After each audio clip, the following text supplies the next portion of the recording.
Vamos a orar por la palabra. Señor, gracias te damos en esta mañana por las colonias, por todo lo que tú has hecho en cada niño, en cada padre, en cada familia. Señor, estamos tan llenos de gratitud. Te alabamos por ello, Señor. Y ahora te pedimos que abras nuestro corazón a este mensaje de liberación y de poder que quieres traer a nuestras vidas, Señor. Oh Dios, danos un corazón receptivo. No permitas que el dolor que hay dentro, Señor, las heridas que podamos tener, las emociones, Señor, difíciles que puedan haber acumuladas en nuestro corazón, nos impidan hoy dar una respuesta, Señor, a este mandato que tú tienes para cada uno de nosotros como creyentes. Espíritu Santo, ven con tu bálsamo, ven con tu unción, ven con tu gracia, Señor, sobre nuestros corazones, Padre, y ministra lo más profundo de nuestro ser, para que podamos ser completamente libres, Señor, completamente libres para perdonar. En el nombre de Jesús, amén y amén. Todos los que estamos aquí hemos experimentado relaciones rotas, ¿verdad? Todos los que estamos aquí hemos vivido heridas, ¿no? Alguna vez hemos levantado paredes para aislarnos del dolor y evitar que nos lastimaran otra vez. Alguna vez quizás por una ofensa nos hemos encerrado en la prisión del resentimiento y hemos dejado a mucha gente fuera para no volver a ser heridos otra vez. Y en esta mañana el Señor está aquí para hablarnos a cada uno de nosotros de que nosotros podemos tomar la decisión libremente y voluntariamente de echar esas paredes abajo y poder edificar relaciones basadas en el perdón. De hecho, si sintetizamos un poquito lo que hemos predicado en las últimas 6 semanas, podríamos hablar de cómo quitar, ¿no?, aquellas barreras que nos pueden separar de Cristo y de otras personas. Hemos hablado de decisiones concretas, hemos hablado de compromiso, hemos hablado de qué decisiones podemos tomar que nos puedan hacer, ¿verdad?, libres de nuestras heridas, de nuestros complejos, de nuestros malos hábitos. Y esta mañana vamos a tocar la sexta, ¿verdad? La decisión de la restauración. La decisión de la restauración. Y quiero que leamos 2 textos que están en el Sermón del Monte, en las Bienaventuranzas, que es el texto base sobre el cual estamos predicando. Mateo capítulo 5, versículos 7 y 9. Y dice así la palabra del Señor: bienaventurados los misericordiosos, porque ellos alcanzarán misericordia. Bienaventurados los pacificadores, porque ellos serán llamados hijos de Dios. ¿En qué consiste esta decisión? Lo tienes en la pantalla. Evalúo todas mis relaciones y decido, no pone siento, no pone me emociono, no, dice decido perdonar a quienes me han herido y enmendar el daño que he causado a otros, excepto cuando al hacerlo implica dañarlos a ellos o a otras personas. Bien, entonces es una decisión, no estamos hablando de una emoción, no estamos hablando de una emoción, estamos hablando de una determinación que tomamos, evaluar todas mis relaciones y decidir perdonar a quienes me han herido y enmendar el daño que he causado a otros. Seguramente si nos hicieran una encuesta a cada uno de nosotros y nos pidieran que escribiéramos todas las heridas que hemos recibido en la vida, si nos dieran una hoja de papel y un boli y nos pidieran que anotáramos todas las ofensas, ¿sabe lo que dice Santiago? Santiago dice esto, escucha: todos ofendemos muchas veces. Hay personas que no lo asimilan eso y no lo aceptan, pero eso es nuestra realidad humana. Todos nosotros, todos los que estamos aquí, todos ofendemos, ¿verdad?, muchas veces. Entonces, si nos dieran una hoja de papel, ¿no?, y nos pidiera que anotáramos las ofensas que hemos hecho nosotros a otros o las que nos han hecho a nosotros, lo que hemos sufrido, las relaciones que se han roto en nuestra vida, las personas que nos han traicionado, creo que tendríamos bastante que escribir. A lo mejor estábamos escribiendo hasta que el Señor volviera, ¿verdad? La lista sería muy, muy larga. Y eso es lo que nos sucede a los seres humanos. ¿Por qué? Porque hasta que no conocemos el amor de Jesús, el Ahava de verdad, ¿no?, nuestra vida está tan carente de amor y nos herimos los unos a los otros constantemente.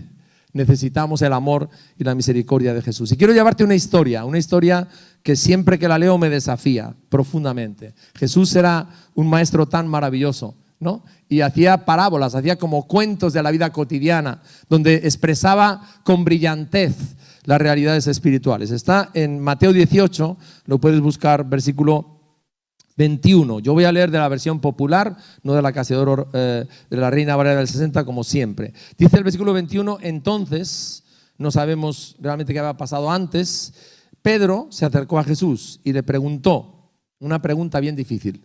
Señor, si un hermano de la iglesia me hace algo malo, ¿cuántas veces debo perdonarlo? ¿Solo 7 veces? O sea, Pedro está pensando que está siendo extremadamente generoso, diciendo ya 7 veces. Y Jesús le contesta, no basta con perdonar al hermano solo 7 veces. Hay que perdonarlo una y otra vez, siempre. O nuestra versión dice 70 veces 7, que es lo mismo que siempre. Y le narra un cuento, una parábola, una historia. Es una realidad de la vida cotidiana que recoge principios espirituales. En el reino de Dios sucede algo parecido a lo que sucedió cierta vez en un país. El rey mandó llamar a sus empleados para que le informaran cómo andaban sus negocios y para que le pagaran todo lo que le debían. Cuando comenzó a sacar cuentas, le llevaron un empleado que le debía 60 millones de monedas de plata. Vamos a ponerlo en un cambio que sea más fácil de apreciar. Como el empleado no tenía dinero para pagar, el rey ordenó que lo vendieran como esclavo, junto con su esposa y sus hijos, y que vendieran también todo lo que tenía. Así, con el dinero de esa venta, la deuda quedaría pagada. Pero el empleado se arrodilló delante del rey y le suplicó, Señor, deme usted un poco más de tiempo y le pagaré todo lo que le debo. El rey sintió compasión de su empleado y le dijo, vete tranquilo, te perdono todo lo que me debes. Al salir del palacio del rey, ese empleado se encontró con un compañero que le debía, fíjate la diferencia, de 60 millones de monedas de plata, le debía simplemente 100 monedas de plata.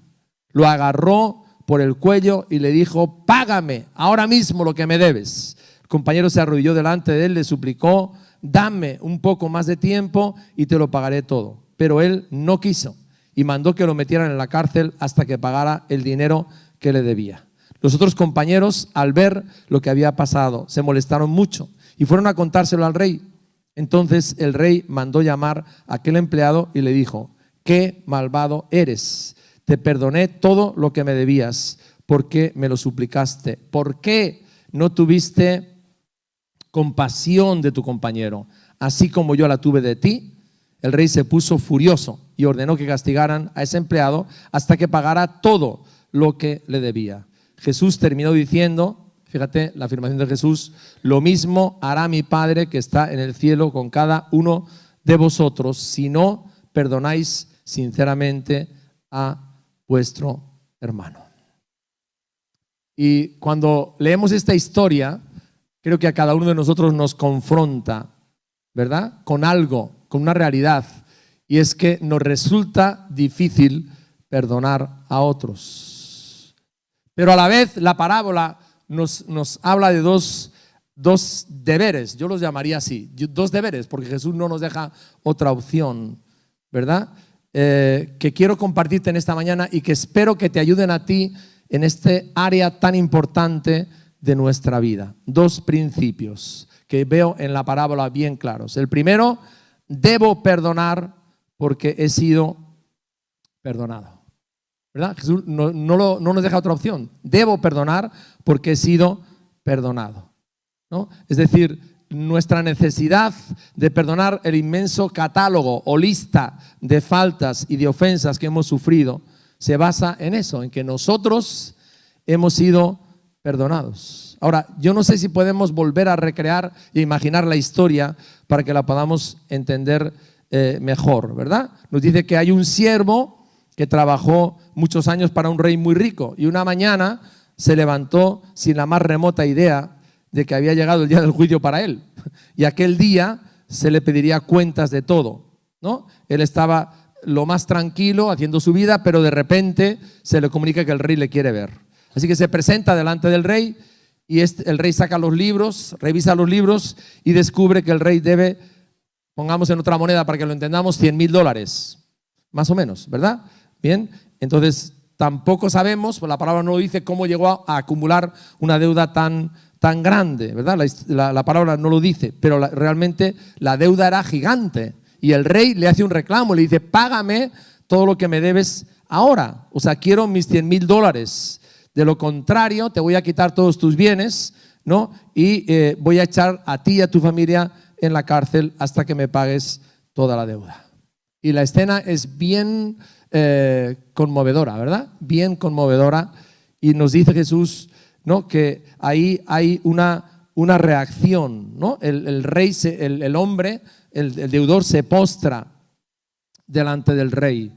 Se postra delante de él y le pide, ¿qué le pide? Misericordia, porque se da cuenta de que la deuda es impagable, es enorme, no la puede afrontar, ¿no? Y le dice, por favor, dame más tiempo y yo te lo pagaré todo, ¿no? Y repito, era una deuda gigante, era una deuda impagable y por alguna razón el rey que le responde, está bien, olvidaré el asunto, lo sacaré de mis libros, asunto arreglado, vete en paz, olvidaré esta deuda, eres libre, te puedes ir, ¿no? Te libero de esta deuda que tenías. Y me gustaría hacer una pausa en este momento para que pensemos en un minuto. No sé si tú te ves reflejado en esta historia, pero lo cierto es que nosotros, cada uno de los que estamos aquí, tenemos una deuda con Dios. Tenemos una deuda con Dios. Y es una deuda impagable, es una deuda gigante. Es la acumulación de todo lo que hemos hecho, hemos dicho, hemos pensado en nuestra vida. ¿Y sabes cómo se llama? Pecado. Todos los que estamos aquí hemos pecado contra Dios. Estamos separados de Dios. Y esa deuda es gigante, es impagable, ¿verdad?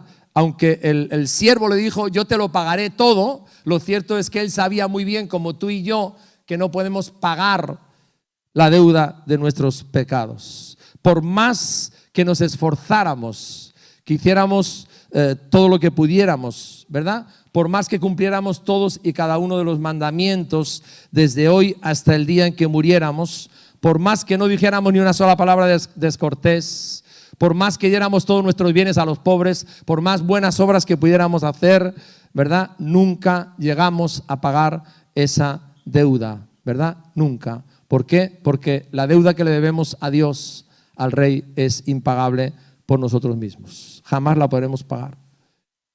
Ahora salta la otra pregunta. Entonces, ¿por qué el Rey perdonó a aquel hombre? ¿Por qué Dios me perdona? ¿Por qué Él te perdonó una deuda tan grande que jamás podrías haber pagado? ¿Por qué? ¿Por qué Él tiene misericordia de nosotros? Porque solamente somos pequeñas cositas delante de Él, ¿verdad? Ahora, a mí me deja sin palabras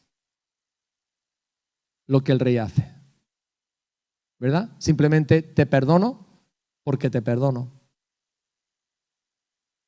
A los padres les compartíamos esa frase de una de las canciones de nuestro pastor, donde dice, ¿quién soy yo para que tú me hayas amado? No lo entiendo, no lo entiendo. ¿Quién soy yo para que tú me hayas perdonado? ¿Qué viste en mí? ¿Qué hay en mí para que tú me puedas y me quieras perdonar? ¿Sabes cuál es la razón? Jesús es la razón. Porque cuando Él murió en la cruz, ¿qué exclamó? Tetelestai, que significa en castellano consumado es, que era el sello que ponían en las facturas. Cuando tú ibas a la tienda, llevabas la factura, mostrabas el dinero y pagabas la factura, te ponían un sello, tetelestai. Está cancelada completamente la deuda. Jesús murió, expiró y dijo tetelestai, consumado es. Está pagada la deuda, está cancelada completamente.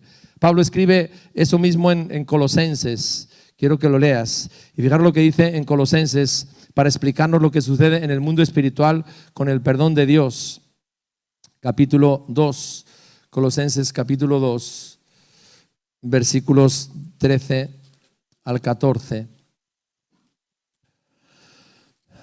Dice aquí Pablo hablando del perdón Dice, y a vosotros, estando muertos en pecados y en la incircuncisión de vuestra carne, os dio vida juntamente con él, perdonándoos todos los pecados, anulando el acta de los decretos que había contra nosotros, que nos era contraria, quitándola de en medio y clavándola en la cruz. Y me conmueve en este pasaje saber que tenemos un Dios, un Padre, un Rey, que sabe que nuestra deuda es impagable. Él sabe que nuestra deuda es gigante. Él sabe que hemos pecado contra Él, que nos hemos equivocado. Sin embargo, Él se acerca a nosotros, nos extiende su mano, nos extiende su abrazo y nos dice, bienvenido a casa. La deuda está pagada. Y como vemos en la parábola del hijo pródigo, nos abraza, nos besa y nos dice, hijo mío. El Salmo 103 es un salmo que habla de agradecimiento, que habla de gratitud, ¿verdad? Pero una parte del salmo, dice el salmo, bendice alma mía Jehová y bendiga todo mi ser su santo nombre. Saltamos al 3, Él es quien sana todas tus dolencias, Él es quien perdona todas tus iniquidades. El Señor es quien perdona esa deuda impagable, esa deuda gigante que cada ser humano tiene. Él es el que perdona todas nuestras iniquidades. Ahora, yo quiero decirte algo. En el ser profundo de cada uno de nosotros hay como, yo diría como capas, ¿no? En nuestra alma. En lo profundo de nuestra alma, de cada uno de nosotros hay basura, hermanos. Hay cosas patéticas, hay cosas horribles. Hay suciedad en nuestra alma, hay pecado, ¿verdad? En cada uno de nosotros, la palabra lo dice. David dijo, en pecado me concibió mi madre. Y el ser humano somos expertos en ocultarlo, en taparlo, ¿verdad? Así somos los seres humanos, así procedemos, ¿no? Pero sabemos que en lo profundo de nuestro corazón, ¿no? Hay suciedad, hay pecado, y Dios sí lo sabe, Dios sí lo ve, ¿no? Una escena que a mí me conmueve es cuando Jesús también lava los pies a Pedro. Mi pregunta siempre al leer ese pasaje es, ¿Jesús no sabía que Pedro le iba a negar y le iba a negar 3 veces? Claro que lo sabía. Sin embargo, ¿qué hace Jesús? Le lava los pies. Jesús conoce nuestra alma, conoce nuestro corazón, conoce lo profundo, conoce la miseria, conoce aquellas luchas que tenemos dentro. Pero aún así, aleluya, Él nos ama. Aún así, viéndonos, Él nos ama, Él no se aleja, Él nos trata con gracia, Él nos trata con misericordia, como vemos en la parábola. Y sabes, la ecuación normal sería, bueno, si realmente he conocido su amor y he conocido su perdón y reconozco que la deuda que me pagó es gigante, es inmensa, lo siguiente sería, si alguien se acerca a mí con una deuda pequeñita, insignificante, ¿verdad? Como la diferencia entre $100,000 y $10, se supone que lo inmediato que yo debo hacer es perdonarle, porque he experimentado una misericordia tan grande y tan profunda. Pero hermanos, la realidad nuestra, la tuya y la mía, es que no nos gusta perdonar. No nos gusta perdonar, ¿verdad? Seamos sinceros. No nos gusta perdonar, nos cuesta perdonar, ¿no? Y uno de los problemas más importantes que tenemos en las relaciones humanas, ¿verdad?, es que la mayor barrera para el éxito en las relaciones personales soy yo. Me resisto a perdonar, me cuesta perdonar, ¿verdad? Entonces no procedemos de esta forma. Dios me perdona y yo te perdono. Y esa es la realidad. Dios me ha perdonado, Dios te ha perdonado, y con esa misma medida, con esa misma regla, con esa misma vara de medir, debería de proceder. Así que ese es el primer aspecto. Debemos de perdonar porque Él nos ha perdonado. El segundo aspecto claro de la parábola, el que no perdona, aquí Jesús es taxativo y no hay paliativos en esta afirmación. El que no perdona no será perdonado. Y vamos a volver otra vez a la historia del rey y del siervo. Sabemos el siervo es perdonado por el rey, se salva de ir a la cárcel, está saltando de alegría, de felicidad, porque el rey le ha perdonado, la deuda está cancelada y él está feliz y no ha ido a la cárcel, ¿no? Se libró de una deuda descomunal. Me imagino el gozo de saber que ni su esposa ni sus hijos pasarán la vida en prisión.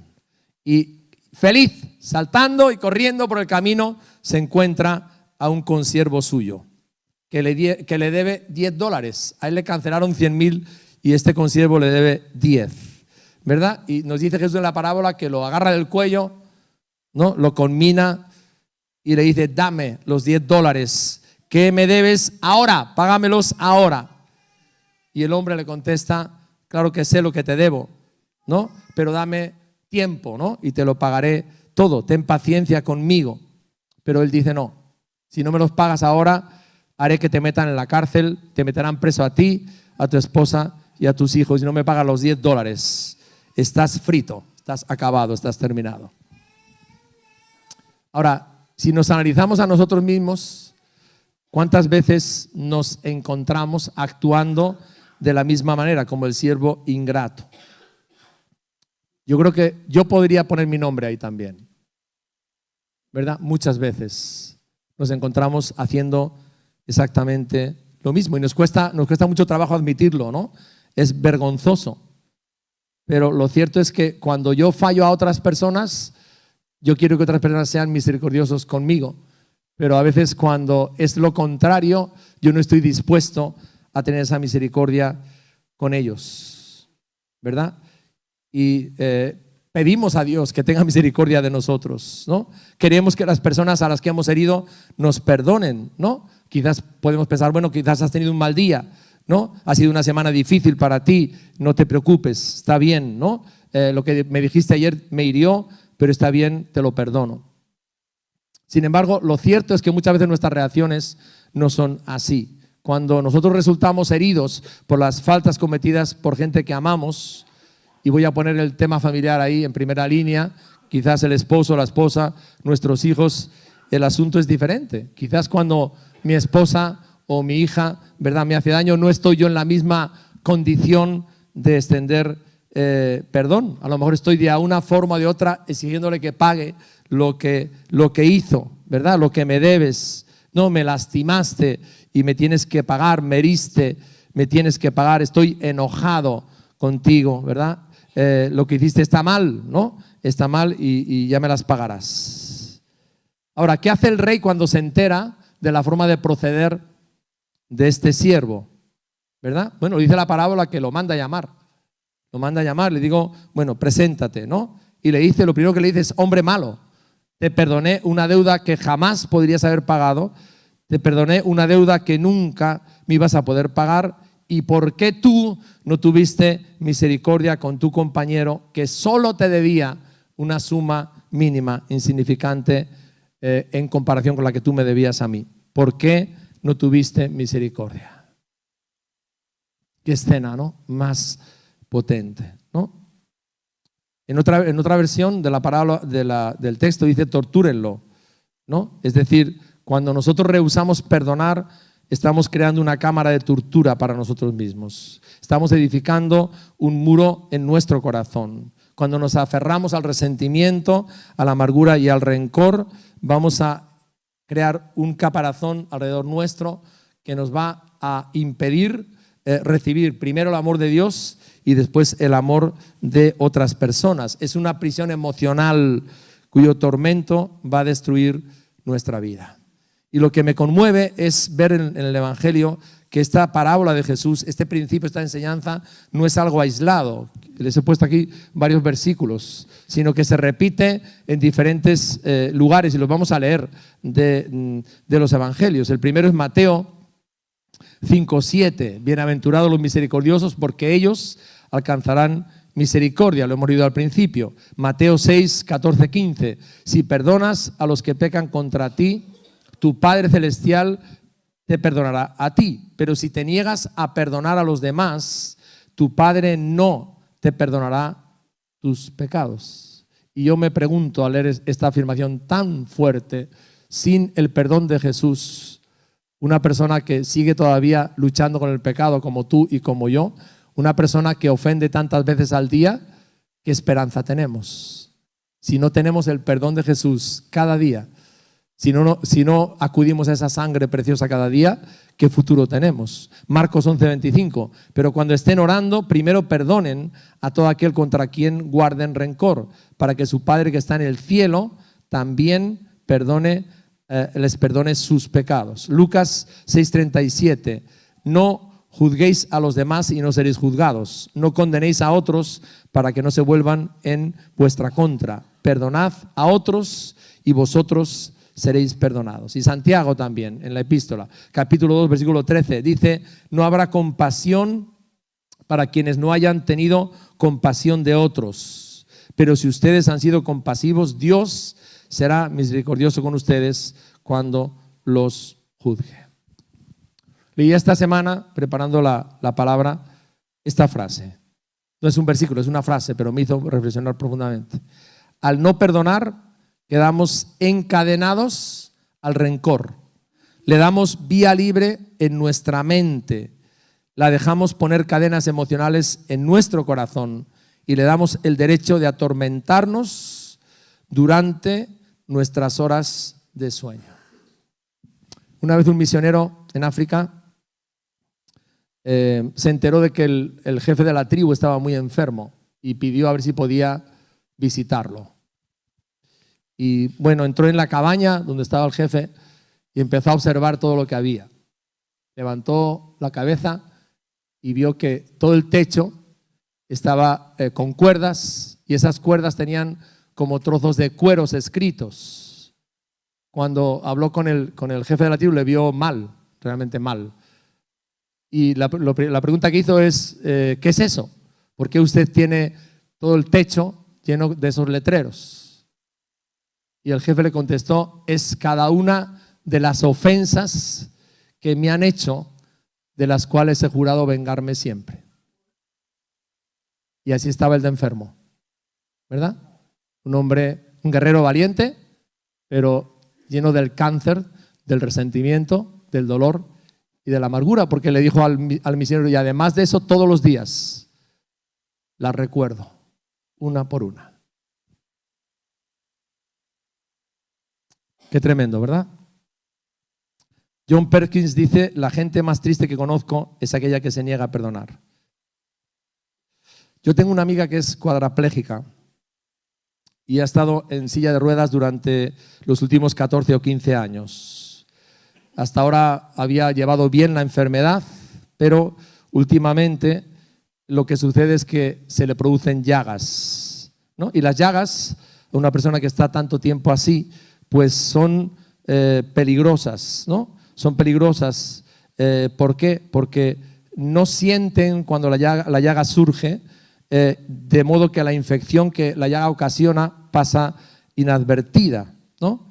Entonces, al principio las llagas no se ven tan mal, son pequeñas, no parecen graves a simple vista, pero debajo de la piel que están haciendo, están consumiendo el tejido sano, ¿no? De tal manera que si no se detiene a tiempo, llegan al hueso. Y si tocan el hueso, producen un cuadro llamado asepsia, que puede producir la muerte. El único tratamiento para estas infecciones terribles es la cirugía.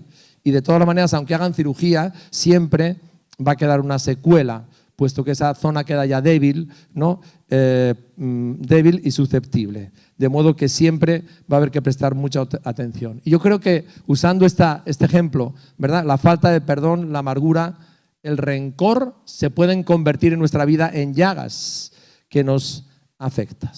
Y puede ser que yo aparentemente esté bien, no estoy como el jefe de la tribu, no he llegado a ese nivel, a ese estado. Aparentemente puede ser que esté bien, ¿verdad? Pero lo cierto es que el rencor, el resentimiento, la falta de perdón va erosionando mi alma, ¿verdad? Por dentro. A veces tratamos de hacer cosas superficiales y decir: no, ya le perdoné, no pasa nada, ¿verdad? Pero lo cierto es que el resentimiento y el rencor es un veneno que tú quieres que le afecte a la otra persona, pero te lo tomas tú, porque se desarrolla dentro de ti, y al que te mata, ¿verdad?, es a ti lentamente, lentamente. Son como llagas, ¿verdad? Son como llagas que están carcomiendo tu alma, tu espíritu y tus relaciones, y que definitivamente matan las relaciones personales. Y es tan importante, querido, es tan importante entender esta lección que el Señor nos da, porque es una lección cotidiana. Si te acuerdas, Jesús nos enseña a orar y nos habla del Padre Nuestro, ¿no? Y en el Padre Nuestro hay una parte, ¿no?, al final, ¿no?, donde dice: perdónanos, Señor, nuestras deudas, nuestros pecados. Cada día necesito tu perdón, así como nosotros, ¿qué? Perdonamos a quienes nos ofenden. Entonces recuerda, esa es la vida. Así es la vida cristiana, ¿no? Nosotros fallamos, nosotros nos equivocamos, necesitamos el perdón de Jesús cada día, necesitamos que su sangre nos limpie, pero también a la vez tenemos relaciones personales donde fallamos, nos equivocamos, nos ofendemos unos a otros, y donde tú y yo somos los que podemos o no tomar la decisión de extender perdón. Ahora, lo más tremendo en esta realidad diaria es que Jesús ya me perdonó una deuda gigante, ¿verdad? Experimenté su perdón y me hago la misma pregunta: ¿quién soy yo para que tú me hayas amado? ¿Qué viste en mí para perdonarme una deuda tan grande si yo no puedo hacer absolutamente nada? Mis buenas obras no me sirven. Entonces, quiero hablarte de dos maneras, dos formas en la cual nos podemos convertir en personas perdonadoras, en personas que obedecen y practican este principio tan importante cada día en su caminar con Dios. ¿Cómo nos volvemos personas perdonadoras? Dos maneras. La primera, clavar las ofensas en la cruz, ¿verdad? Tomar la herida, tomar lo que nos ha dañado, tomar la amargura y figurativamente clavarlo en la cruz de Cristo, porque hemos leído en Colosenses que Él pagó toda nuestra deuda. Amén. Él murió en la cruz y dijo: ya está pagado, puso el sello, ¿no?, a todos nuestros pecados, ¿no? El que digamos podía inculparnos de la cantidad más alta para pagar, Él nos perdonó, ¿verdad? Y si Él perdonó mi deuda, Él puede tomar también lo que los demás han hecho y lo puedo llevar a la cruz para dar ese perdón que Él me ha dado.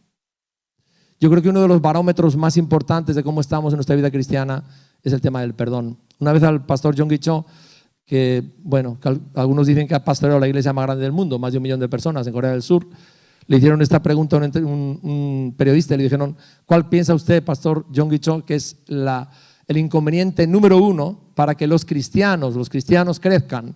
Y él dijo con toda la certeza: la falta de perdón.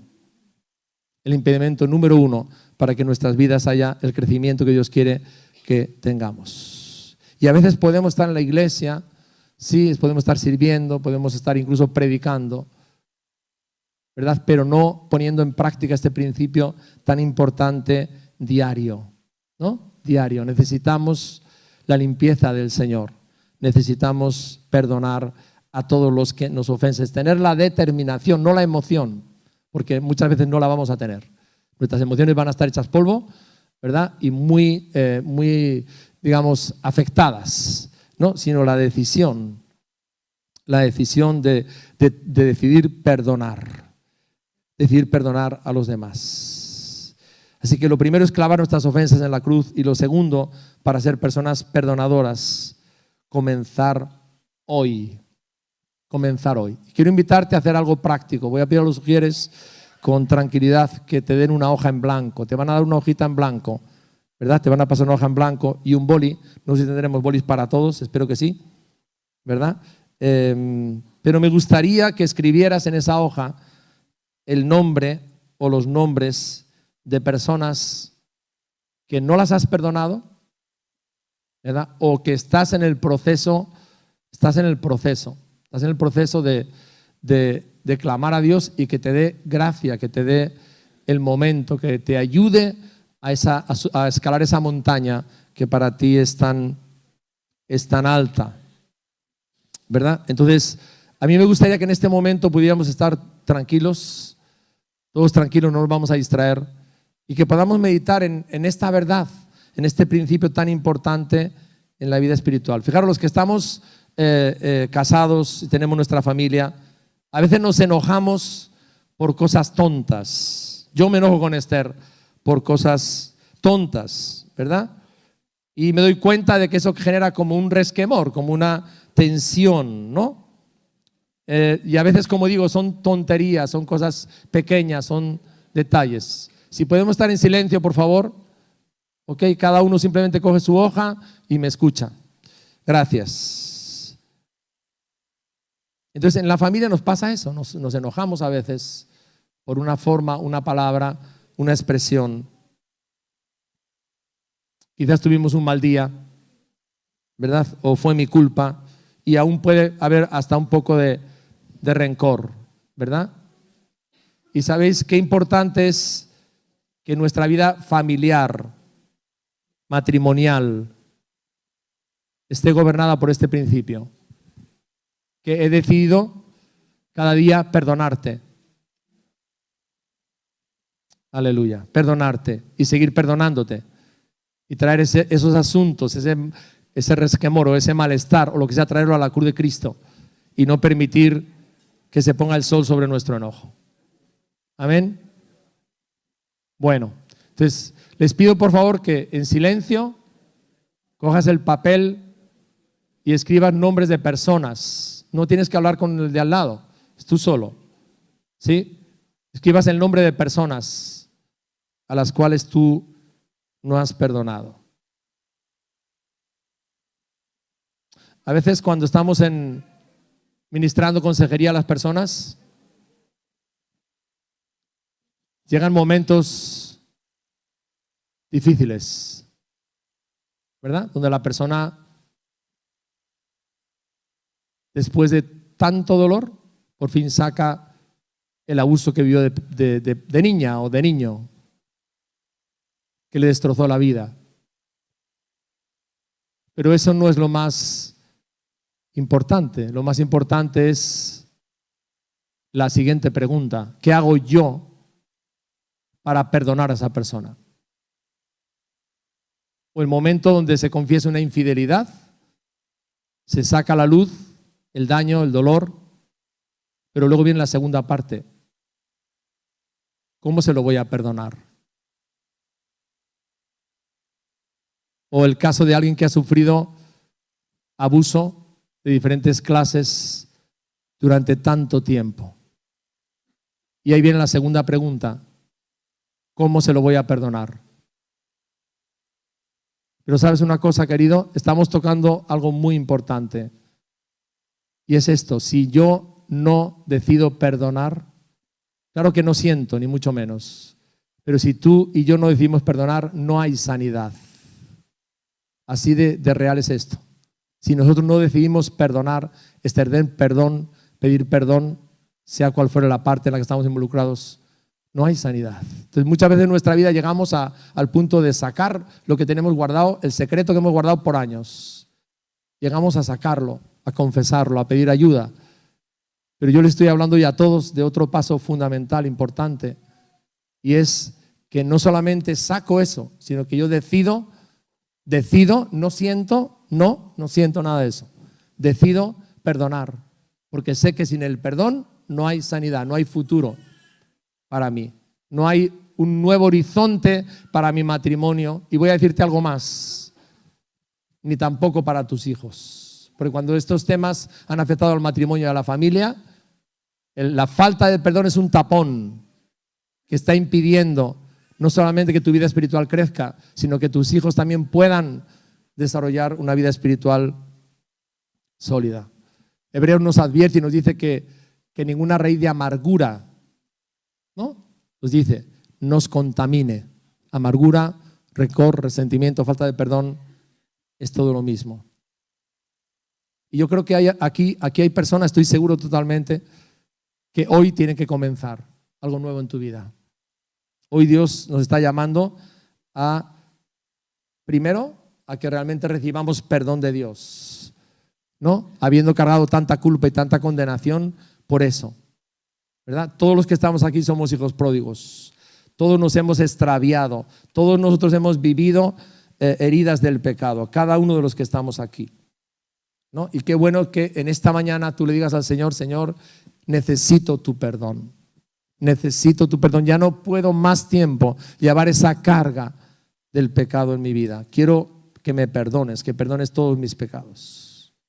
O a lo mejor tu caso es de alguien que recibió a Cristo, pero se alejó. Y aparentemente todo está bien, aparentemente todo está bien. Pero en lo profundo de tu corazón tú sabes que no es así. Me gustaría que con tus ojos cerrados, ¿verdad?, podamos orar. Voy a pedir al grupo de alabanza que venga aquí adelante, sin distraernos. Es un momento donde sé que el Espíritu Santo está obrando y sé también que esta área del perdón es una de las más difíciles para los que estamos aquí, para cada uno. Es un área difícil. Pero hermanos, tomemos el consejo de Dios, lo que Él nos ha dicho. No debemos decidir perdonar porque Él nos ha perdonado una deuda impagable. Y voy a perdonar a la persona que me ofendió porque Cristo me perdonó a mí. Si yo no le perdono a Él, Cristo no me perdona a mí. Mis oraciones no fluyen, mis oraciones no salen. El Señor no las puede recibir cuando están obstruidas por la falta del perdón. Padre, tu palabra es poderosa y te doy gracias porque estás aquí. Estás hablando a nuestros corazones, Señor. Estás tocando lo más profundo de nuestro corazón, Señor. Y a veces vivimos dando la apariencia de que está todo bien. Queremos mostrar que no estamos heridos, que no tenemos resentimiento, que no tenemos enojo. No aceptamos que otros nos han herido. Jesús, gracias por hablar en lo profundo de nuestros corazones en esta mañana. Gracias porque tú conoces lo profundo de nuestra alma, la suciedad que hay ahí, lo que está acumulado, lo que está, Señor, dañando nuestro interior. Tú lo sabes, tú conoces lo feo de dentro, pero a pesar de eso tienes misericordia, a pesar de eso nos amas. Señor, hoy te pido que nos ayudes a perdonar esos nombres que hemos escrito en la hoja, esas personas, Señor, que o bien las hemos ofendido nosotros o ellos nos ofendieron a nosotros. Señor, Espíritu Santo, danos ahora la determinación de perdonarles o de ir a pedirles perdón, Señor. Oh Dios, delante de ti, en tu Espíritu, Señor, que no sea algo emocional, sino determinación espiritual. Tú sabes, Señor, cuánto dolor hay en mi alma, lo que me cuesta, lo dolorosos que son esos recuerdos de lo que viví, Señor. Pero hoy entiendo que sin perdón no hay liberación, sin perdón no hay sanidad, sin perdón no hay futuro, sin perdón mis hijos también están afectados, mi esposo está afectado, nuestro hogar está afectado, Señor. Dame tú la gracia. Dame tú la gracia, Señor, para decidir perdonar. Aleluya. Gracias, Jesús. Jesús dijo que aquellos que nos ofenden hagamos 4 acciones para superar esas ofensas, para ser libres. Orar por ellos, bendecirles, amarles y perdonarles. Esa es la manera de tener victoria. Si has pasado por un divorcio, si has pasado por una infidelidad, si has pasado por un abuso, si has pasado por años de dolor, de relaciones que han marcado tristemente tu vida, Jesús en esta mañana, con amor y con ternura, con su Espíritu, te invita a que decidas perdonar.